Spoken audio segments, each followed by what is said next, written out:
شرک کی قباحت کیا ہے؟ رسول اللہ صلی اللہ علیہ وسلم کی حدیث آپ کے سامنے میں نے پڑھی کہ شرک مت کرنا، چاہے تجھے قتل کر دیا جائے یا تجھے جلا دیا جائے۔ اسی طرح رسول اللہ صلی اللہ علیہ وسلم بخاری کی روایت فرماتے ہیں الا اوتیت الاکبر الکبائر، کیا میں تمہیں نہ بتا دوں سب سے بڑے گناہ کیا ہے؟ اکبر الکبائر، گناہوں میں سب سے بڑے گناہوں میں سب سے بڑا گناہ کیا ہے؟ قالوا بلا یا رسول اللہ، صحابہ نے کہا اللہ کے رسول ضرور بتا دیجئے کیا ہے سب سے بڑا گناہ؟ کہا الاشراک باللہ، اللہ کے ساتھ تو شرک کر، یہ سب سے بڑا گناہ ہے۔ اور پھر کہا وعقوق الوالدین، والدین کی نافرمانی کر، یہ دوسرا سب سے بڑا گناہ ہے۔ تو یہاں بھی اس حدیث میں رسول اللہ صلی اللہ علیہ وسلم نے اس کی وضاحت کی کہ اللہ کے ساتھ شرک یہ سب سے بڑا گناہ ہے۔ یہی بات کو اللہ رب العزت نے سورہ نساء کی آیت نمبر 48 میں فرمایا، ان اللہ لا یغفر ان یشرک بہ ویغفر ما دون ذلک لمن یشاء، کہ بے شک اللہ رب العزت تمام گناہوں کو اگر چاہے تو معاف کر دیں گا، لیکن شرک کو معاف نہیں کریں گا۔ ان اللہ لا یغفر، اللہ نہیں معاف کرتا، ان یشرک بہ، کوئی ساتھ شریک کرے، ویغفر ما دون ذلک لمن یشاء، ہاں اس کے علاوہ کوئی گناہ چاہے تو معاف کر دیں گا۔ تو شرک وہ گناہ ہے جو اللہ کبھی معاف نہیں کرتا، اور شرک کہتے ہیں شرکت کو، ملانے کو، ساتھ کرنے کو۔ تو ان اللہ لا یغفر، اللہ معاف نہیں کرتا شرک کو۔ اور مشرک کا ٹھکانہ کیا ہے؟ سورہ مائدہ کی آیت نمبر 72 میں اللہ نے کہا انہ من یشرک باللہ، جو اللہ کے ساتھ شرک کرے فقد حرم اللہ علیہ الجنہ، اللہ نے اس کے لیے جنت حرام کر دی، ومأواہ النار، اس کا ٹھکانہ جہنم کی آگ ہے، وما للظالمین من انصار، اور ایسے ظالموں کو اس دن کوئی مددگار نہیں ملے گا۔ تو مشرک جو ہے اگر شرک کرتا ہے انسان تو اللہ معاف نہیں کرے گا۔ اور دوسری آیت نے فرمایا کہ جو لوگ شرک کریں گے تو اللہ نے ان کے لیے جنت کو حرام کر دیا، جنت کو حرام کر دیا۔ اسی طرح اللہ رب العزت نے شرک کے تعلق سے، اور شرک یاد رکھیے توحید کا الٹ ہے، توحید کی ضد ہے، یہ اپوزٹ ہے توحید کا۔ یہ جیسا دن کی ضد رات ہے اور جو ہے سفید کی ضد کالا ہے، اسی طرح جو ہے توحید کی ضد جو ہے شرک ہے۔ توحید ایک کرنا، شرک شریک کر دینا، حصہ دے دینا، بانٹ دینا، کمپنی جس کو کہتے ہیں، شرکت کہتے ہیں عربی زبان میں، ملا دینا اس کی ذات میں۔ تو بہرحال شرک یاد رکھیے یہ سب سے سنگین جرم ہے، لیکن آج ہم دیکھتے ہیں امت مسلمہ شرک میں ملوث ہے، اور اللہ رب العزت نے یہ بات پہلے ہی بیان کر چکا اپنی کتاب میں۔ سورہ یوسف کی آیت نمبر 106 میں اللہ رب العزت فرماتا ہے اللہ رب العزت فرماتا ہے وما یؤمن اکثرهم باللہ الا وهم مشرکون، اے محمد صلی اللہ علیہ وسلم آپ دیکھو گے کہ اکثر لوگ ایمان کے دعوے کے باوجود الا وهم مشرکون، سوائے شرک کے کچھ بھی نہیں کرتے ہیں۔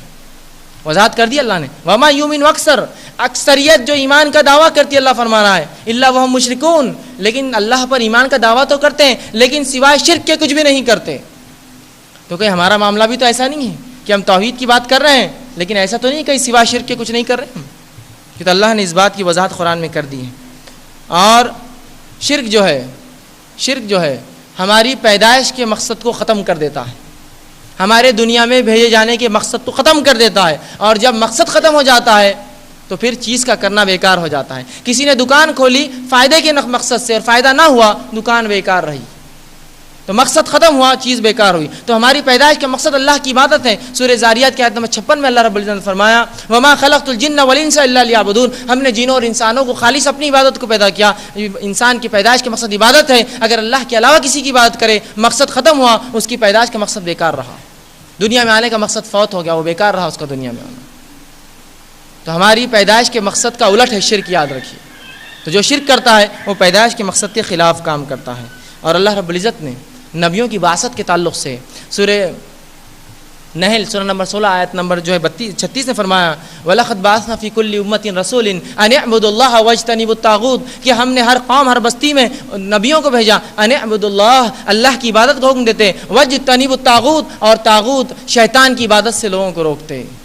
تو نبیوں کی بعثت کا مقصد اللہ کی عبادت اور لوگوں کو بلانا، شرک اس کے اپوزٹ شیطان کی عبادت، گو یہ مقصد سے نفی، مقصد کے الٹ کام ہوتا ہے۔ اور شرک کیا گناہ ہے، یہ کتنا سنگین جرم ہے۔ قرآن کی ایک آیت آپ کے سامنے جو رکھوں گا، سورہ انعام کی آیت نمبر جو ہے 82 سے لے کر 88، سورہ نمبر 6 آیت نمبر 82 سے 88 میں اللہ رب العزت نے، یہ قرآن کا ایک ایسا مقام ہے جہاں اللہ رب العزت نے 18 انبیاءوں کے نام لیے، ایک کے بعد ایک دیگر 18 انبیاءوں کے نام لیے. بہرحال تفصیلات کا وقت نہیں ہے, آیت کی تلاوت کر کے اپنے مقصد کو آپ کو سامنے رکھتا ہوں. اللہ رب العزت آیت نمبر 82 سے 88 میں فرماتا ہے الذین آمنوا ولم یلبسوا ایمانهم بظلم اولئک لهم الامن وهم مهتدون, کہ جو لوگ ایمان لائے اور ایمان سے شرک نہ کیا وہی اللہ کی طرف سے امن میں ہیں اور وہی ہدایت یافتہ ہے.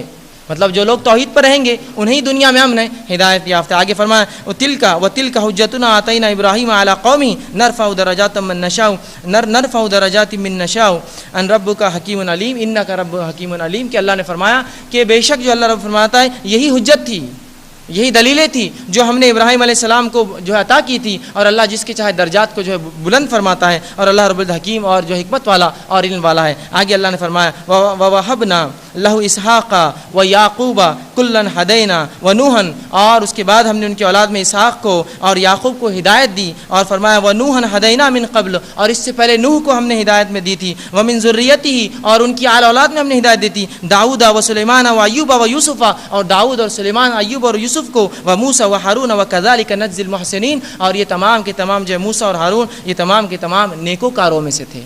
اس کے بعد کیا نے فرمایا وزکریا ویحییٰ وعیسیٰ والیاس کل من الصالحین, اور زکریا اور یحییٰ اور عیسیٰ اور الیاس اور تمام کے تمام صالحین میں نیکوکاروں میں سے تھے. پھر فرمایا واسماعیل والیسع ویونس ولوطا وکل فضلنا علی العالمین, اور اس کے بعد اللہ فرماتا ہے اور اسماعیل کو اور یسع کو اور یونس کو اور لوط کو, ان تمام کو ہم نے عالمین پر فضل دیا. آگے فرمایا ومن آبائہم, اور ان کے آباء و اجداد میں ہدایت دی, وذریتہم, ان کی اولاد میں ہدایت دی, واخوانہم, ان کے بھائیوں کے دی, اور فرمایا وجتبیناہم وہدیناہم, ان کو ہم نے چنا اور ان کو ہم نے ہدایت دی, الی صراط مستقیم, اور ان کو سیدھی راہ پر چلایا. اور پھر آخری آیت میں 88 فرماتا ہے اللہ رب کذالک ذالک ھدی اللہ یہدی بہ من یشاء, یہ اللہ کی ہدایت ہے, اللہ جسے چاہے ہدایت دیتا ہے, من عبادی, اپنے بندوں میں, ولو اشرکوا, یہ اہم چیز ہے. اگر اے نبی یہ بھی شرک کرتے, 18 انبیاء جو گزرے ہیں جس میں برگزیدہ انبیاء میں سے جو ہے 4 گزر رہے ہیں,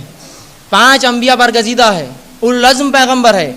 سب سے پہلے نوح علیہ السلام, ابراہیم علیہ السلام, موسیٰ علیہ السلام, عیسیٰ علیہ السلام, محمد صلی اللہ علیہ وسلم, اس میں سے 4 کا تذکرہ آ گیا ہے, اور اس کے علاوہ بھی اور بڑے بڑے انبیاءوں کے نام آئے ہیں. اور فرمایا آگے اللہ رب العزت نے وَلَوْ أَشْرَكُوا, اگر یہ بھی میرے ساتھ شرک کرتے, شریک کرتے, لَحَبِطَ عَنْهُمْ مَا كَانُوا يَعْمَلُونَ, جو کچھ انہوں نے کیا ان کے عمل بھی ہم برباد کر دیتے.